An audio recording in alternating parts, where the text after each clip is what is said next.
Welcome to Connecticut Style. I'm Jocelyn Momenta. Thanks for making us a part of your day. Coming up on our show, it is a unique way of farming. Urban beekeeping is a growing hobby among city dwellers, and I recently caught up with some folks in New Haven who are getting in touch with nature in a really fascinating way.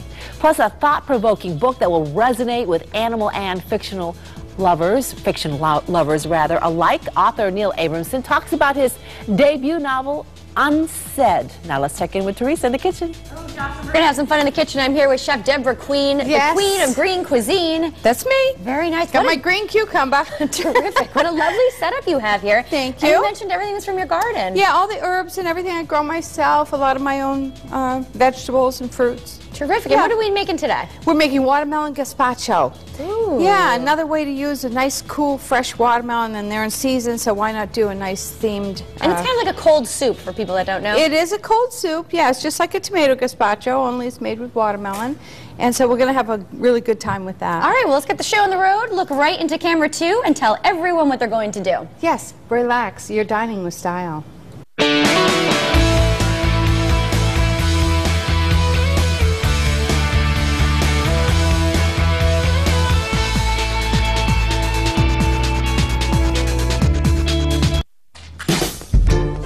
I went a lot of years without seeing the dentist, and then it happened. One tooth, so painful I couldn't even sleep at night. Why do people wait so long to call the dentist? You're gonna have to take care of it sometime. Aspen Dental got me in right away. My dentist fixed me up, and now I'm sleeping like a baby. Right now, new patients get a free exam and x-rays. Call 1-800-ASPEN-DENTAL. Come on, people, take care of your smile. Call Aspen Dental. A little time to smile. A witness claimed Sierra was speeding. We proved them wrong. The insurance company said Dave was at fault because he laid his bike down. We proved them wrong. The other drivers said they couldn't see Mike because he was wearing black. We proved them wrong. The Heyman Law Firm didn't stop working until each one of these motorcyclists received full money damages for their injuries. If you've gone down, we'll pick you up. I'm John Heyman, and that's my promise. Just when you thought you were done with your paint project, you discover paint bleed under your tape. Not anymore with patented Frog Tape. Frog Tape is the only tape treated with paint block technology. Watch how it works. Paint block reacts with water, simulating latex paint, and instantly gels to form a micro barrier that seals the edges of the tape, preventing paint bleed. Look at the results. With Frog Tape, no messy lines, no paint bleed. Frog Tape keeps paint out, keeps lines sharp. Available at all fine home centers, hardware, and paint retailers.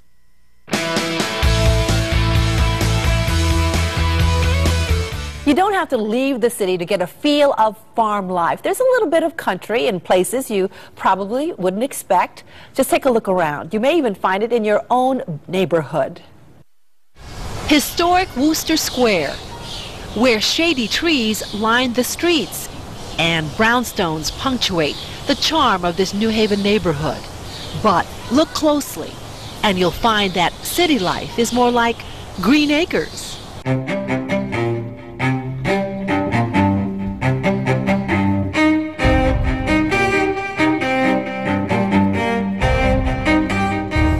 Check out what's buzzing in this backyard. Andy Ross and Sharon Chiquita are city dwellers turned urban beekeepers. She suggested first that we raise goats in New Haven, and I said goats are definitely out. I've had a dream for a while of having a farm, and since we live in New Haven, that was a difficult proposition. There was something about all those buzzing bees, and I thought it would be kind of interesting. They don't take up a whole lot of space. Meeting Ben Gardner with Pollen Urban Farming and Beekeeping at a local farmer's market sealed the deal. Backyard farming, he says, is a growing trend. They're sort of coming out of the woodwork, you know, and a lot of it tends to be word of mouth. People who are looking to live a more sustainable lifestyle. For people like Andy and Sharon, who have maybe a small amount of space, you know, one of the creative ways that they can do that is by having a beehive in their backyard. I love honey. I love honey. Raw honey. I love raw. I could eat honey by the spoonful all the time. This beehive started with a queen bee and 10,000 worker bees. We call it Hive 612 after the house. which now stands at more than 20,000. The queen stays inside, so we never see her. We've only seen her once when she was being put in the hive. I especially like the landing pad. They sort of land like jets, you know, and with their full load, and then they tumble over, and then they get into the hive and release their pollen, and then do whatever else they do, whatever other magic they do. Since April, these bees have been focused at their task at hand, fortifying their home. They spent a lot of time this spring just making their home. They have to take those frames that we see inside the hive. They actually have to make the comb that they store the honey in, store the pollen in, lay the eggs in. Ben maintains this bee colony on a routine schedule. We pay Ben to come in and do the heavy lifting. He comes in and does all the, you know, changes the combs and makes sure they have enough water and food and this and that. And you know, we're actually supposed to be learning the whole process so that we could eventually do it ourselves. But I'm not quite sure about that yet.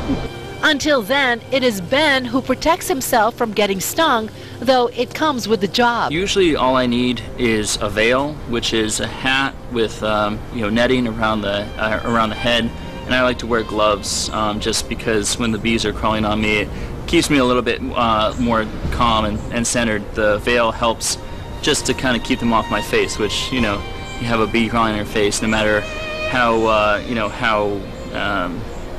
long you've been doing it, it's, you know, a little distracting, let's say.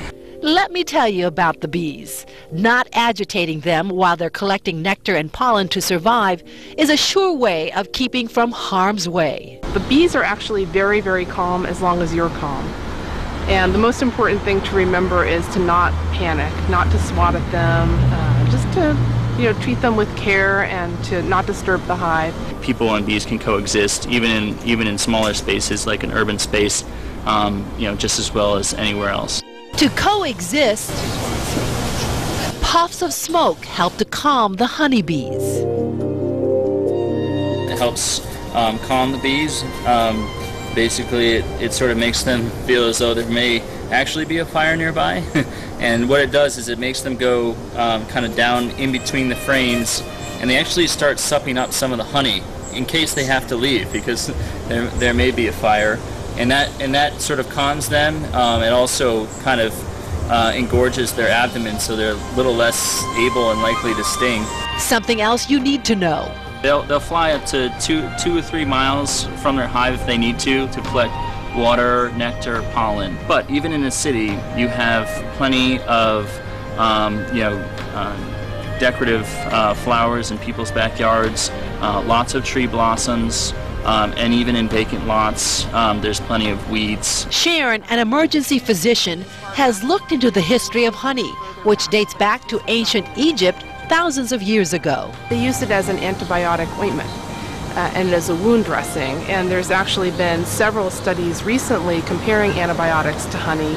And it may be a little on the cutting edge of wound treatment at this point, but there are some physicians, especially with the advent of MRSA and resistant organisms, who are going back to what we've known for thousands of years, and that is that honey provides a very effective barrier that promotes wound healing. It has a lot of anti-inflammatory properties. All the white part on the top, all this right here is all honey. It's really flowery. It almost tastes, it tastes like cherry honey, and I know that sounds strange, but we have cherry trees out in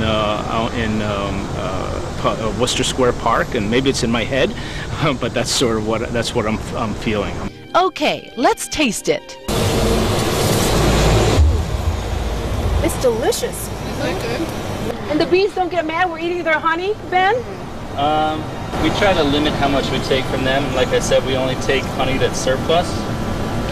So they would be a little bit more upset if we were in the fall and it was, end of the season. They definitely have a sense that it's do or die time. Depending on the weather, these bees could produce from 40 to 80 pounds of honey come harvest time this fall. What do you want to do with the honey that this is going to produce? Become a multi-millionaire honey producer? No. I don't think that's going to happen. We're going to produce as much honey as we can, and Sharon is really great at jarring that stuff, and we'll put some fun local labels on it, and we'll eat it and give it away to our friends and our family and you too.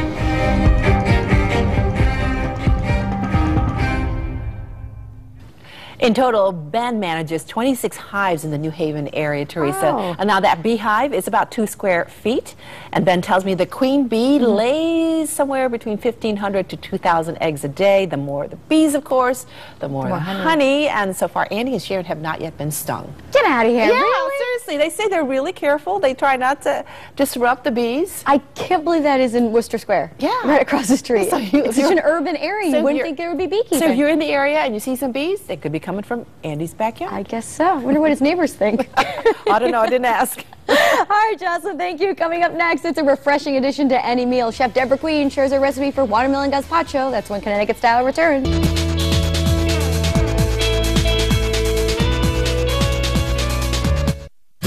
I am a value-seeking missile. Saving money's great, but saving money on the best, that's what I live for. So I was beyond ecstatic when I called Amica for car insurance. The quote was way less than what I was paying. Amica found all these other ways to help me save money. Good driver discounts, auto plus home discounts, and I got accident forgiveness. Search over? Value acquired. You could save hundreds with Amica Auto Insurance. Call for a free quote now. I am a look-before-you-leave kind of guy. It doesn't matter if it's my computer or my breakfast cereal. I research before I buy anything. So when I bought car insurance, I wanted to know who's got the best reputation, who stands by their customers. I learned 2 things. People have great things to say about Amica, and Amica has been ranked highest in customer satisfaction for more than a decade. That is my kind of company. You could save hundreds with Amica Auto Insurance. Call for a free quote now.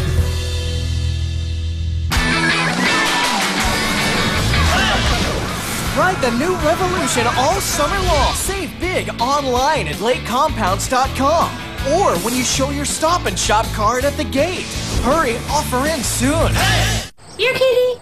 Here, kitty. Oh, this comes snuggles with Mama. Missing something? Like the Wear One, Share One event at Sears Optical. 1 pair for you and 1 to share with a friend or family. All for just $98.99. Sears Optical. Don't miss a thing.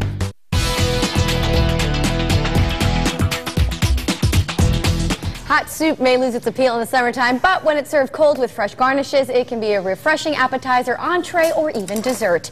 Deborah Queen is an organic personal chef and focuses on healthy, wholesome meals, and she joins me here on Connecticut Style. It's so nice to have you here. Thank you. So good to be back. The Queen of Green Cuisine. That's quite a title. Yes. Chef Queen's Cuisine is all about fresh, organic, all-natural ingredients. The fresher, the better. All right, and we have a lot of those ingredients here today. What are we making? Yeah, we're making watermelon gazpacho, and it's, you know, the time of year when watermelon's beautiful, and you need to know different ways you can use it. So you can use it in a smoothie, kebabs. Watermelon can actually even be grilled, fried. It can be part of a salad, sandwich.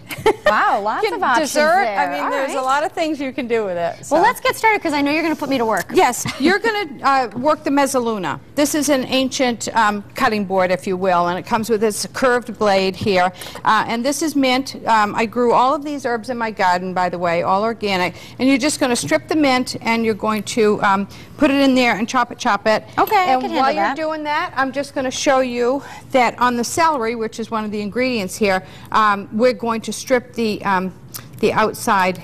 You called hairs. it the hair, kind of, the stringy I call it part, hair because right? it kind of looks like hair when you it does. strip it. So you can finish doing that once you get done with that. And then your next project is you're going to saute the pepitas. Now, I didn't know what a pepino was until you told me. Yeah, pumpkin seeds. So, you know, when you're cleaning your pumpkin at the end, you know, of this growing season, you just save those, dry them out, and you can use these in salad. We're going to use them as a garnish for our soup, but you can flavor them up with sea salt and cracked black pepper or crushed red pepper. Today we're going to use a little chili powder. That's going to give it a little kick, isn't it? Yeah, so you're going to use that in moderation because you don't want it too spicy. How am I doing here? You're doing good. Just, you know, keep on working that. Okay. And I'm going to start the watermelon gazpacho. Now, how much watermelon do you have in there? I've got 4 cups in here. And you puree this, and then you add the pureed mixture to the cut up little watermelon squares. It's so simple and easy. It's like 2 minutes to do it, but it's so refreshing and clean, and you know, that's what I'm about, clean, you know, honest food. So all of these are, this is our mise en place over here. The what did you call them? This is mise en place, is a French term for everything in its place. Oh. Okay, and so we've got all of our ingredients cut up, our cucumber, our peppers, multicolored peppers, our celery, and now, are these exact measurements, or are you kind of... No, these are exact measurements, yep. The mint, I did put a little cilantro, because I had nice cilantro in my garden, and some serrano peppers. If you don't like hot and spicy, you don't have to put the, you know, peppers and things in there. Should I put these little pepini things in here? Yeah, put them in, stir them around, keep them moving. You've got some chopsticks. All right, I here like this. to do that.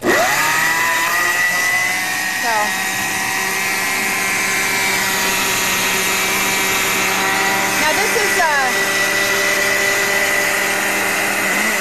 this is one of those things that, you know, if you were so inclined, you could add a little bit of liqueur to this, but you know, it doesn't have to be anything with a liqueur. I add lime juice. You can add any kind of vinegar. Today I've got a little bit of Zinfandel vinegar. So we're going to add a little bit of vinegar to it. That just brings out the natural flavor and gives it a really nice kick.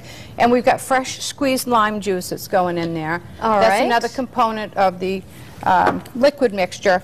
Now, if it were a little too sour, you can always add a little sugar in the raw or some of that honey that that are... Get Jocelyn's honey. Yes, some of Jocelyn's honey. So, you see how it's coming together now with the liquid? Very pretty. Ooh. Uh-oh, Queen, you're making a mess in here. Cover on there, but we're good. We're good. I always say I kind of like to make a little mess. That's probably why I'm a chef. It tends to happen. But at Chef Queen's Cuisine, we always clean up after ourselves.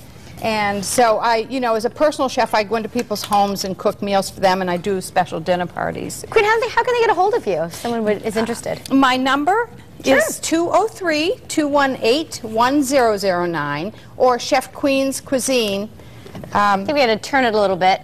Chef Queen's Cuisine. There we go. It's the first time using this particular blender. ChefQueensCuisine.com. And you come right to their house and set yes, up I do. That is terrific. And I do marvelous dinner parties. Oh, I'm sure you do. All fresh, organic, beautiful ingredients. Okay, so would you like to add some of the ingredients? Yeah, what's going in? Everything? Everything. All of it? Yeah, you've got your celery all measured out. Great. Half a cup of celery. Half a cup of celery. You got a fourth of a cup of each fresh sweet pepper. Ooh. You could add, you know, some hot peppers if you wanted to, and we're going to. And so you've got 3 colors, tricolor. It's very colorful, very fresh. And here's your cucumber. Well, my pepinos aren't going to burn here, are they? No, they're not. As a matter of fact, we're going to turn them up high, so they'll get They're going to get toasty, right? We want to pop those out, pop the flavor. Now look at how beautiful the color is there. It certainly is. All right, and now you've got your cucumber, which adds an ultimate freshness to this. And between the celery, I mean, it's like drinking a nutritional drink, really, but it is a soup, you know. But it's also a liquid salad. Yeah. Oh, so these yeah, just keep moving them. That's all we do. Okay, I'm making That's a mess all we do. too. We just keep moving them. Here's what I do. What else is? Okay. I take and shake the pan. Oh, yes. You know, and then move them. See how they're turning brown? Nice. Yeah. That's okay. You know, and it's beautiful. That's going to be a nice garnish on top of there. So we're going to actually turn that off and just keep stirring that a little bit. Okay. So in here you've got scallion. Okay. And you've got a little red onion. Beautiful, beautiful. All this adds wonderful color. Now, to tell a fresh, ripe watermelon, I just want to review that. It should be symmetrical. Here you go. You can add all these. I want to just tell you about that. Symmetrical. Are these peppers? That is pickled jalapeno. Oh, so I like things a little spicy. I can So tell. you've got cilantro, all the things you'd put in a typical gazpacho. Easy on the garlic, but you want some garlic. But go back to telling us about watermelons, how to pick a good one. Dark green, firm, no soft spots. There should be a small yellow spot on the underneath side where it sort of ripened outside and laid on the ground. Put all the rest of your ingredients. Oh, yes. This is your serrano pepper and cilantro. Right. Cilantro. Wow, you make this really easy. Maybe you can come lay everything out for me nicely. Well, the nice thing about, the thing you should remember about a watermelon is it does not continue to ripen like other fruits do. So make sure you get a ripe one. If you knock it and it has a thud, it's not ripe. It should sound kind of hollow.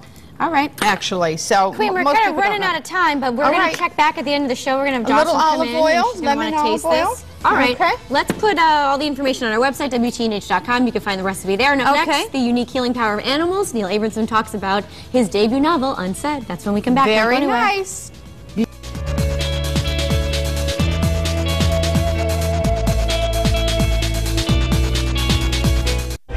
You've seen us ask the governor your tough questions. Now more than ever, it's time to do it again.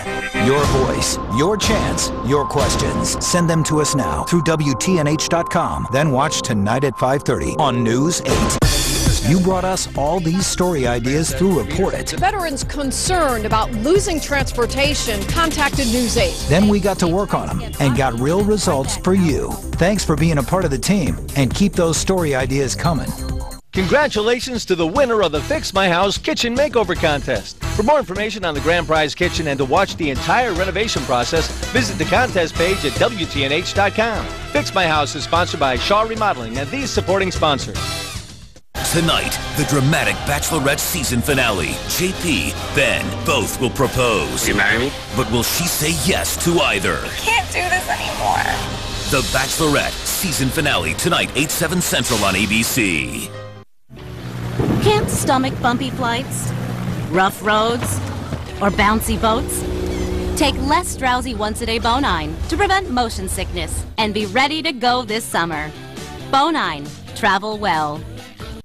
This is about a certain banana on her way to America. To arrive nice and fresh, she stayed in a special compartment where she wouldn't get bumped around. Because she was a Chiquita banana, and every Chiquita banana knows fresh tastes best.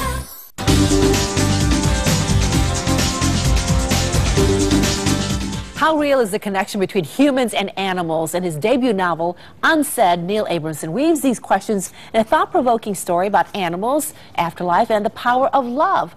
Neil Abramson is a New York City attorney who has based his novel on themes really close to home. Welcome, Neil. Thank you. Thank you for having me. All right, this is getting quite a buzz from booksellers. What is it about this book that's really resonating with people? Well, I think the book deals with several universal themes. It's about the power of the human and animal relationship. It's about the importance of communication in all of its different forms, not just human-to-human communication, but all of the types of communication that we deal with on a day-to-day basis. And it's about grief and sorrow and ultimately the power of overcoming those aspects of our lives that are more difficult by keeping an open heart and looking for opportunities to grow. I don't want to give the book away totally, but let's tell the folks just a little bit of what the plot is about. Well, it's told from the perspective of Helena, and she is a veterinarian. Now, she's already died and passed on, but she can't move on because she's terrified of the mistakes that she thinks she's made in her life.